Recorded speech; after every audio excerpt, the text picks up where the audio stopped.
মালয়েশিয়ার সাবাহ প্রদেশে কর্মী পাঠানোর নামে বাংলাদেশে একটি সংঘবদ্ধ প্রতারক চক্র সক্রিয় রয়েছে বলে জানিয়েছে কুয়ালালামপুরে অবস্থিত বাংলাদেশ হাইকমিশন।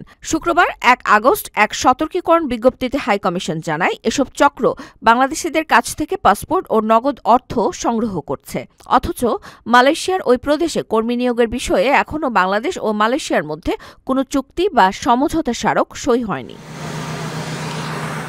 বিজ্ঞপ্তিতে আরও বলা হয়, সাবাহ প্রদেশ কর্তৃপক্ষের পক্ষ থেকেও বাংলাদেশে কর্মী নিয়োগের বিষয়ে কোনো সিদ্ধান্ত দেওয়া হয়নি। এ বিষয়ে বাংলাদেশ ও মালয়েশিয়া সরকারের মধ্যে আলোচনা চলমান রয়েছে। এর আগ পর্যন্ত এমন চক্রের মিথ্যা প্রচারণায় বিভ্রান্ত না হতে এবং কোনো ধরনের লেনদেনে জড়াতে নিষেধ করা হয়েছে।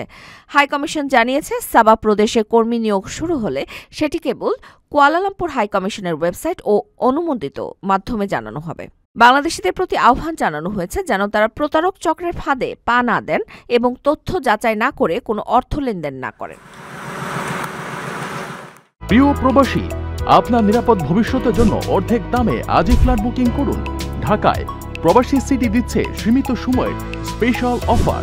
জমি ও ফ্ল্যাট একসাথে। যোগাযোগ করুন স্ক্রিনে দেওয়া নম্বরে।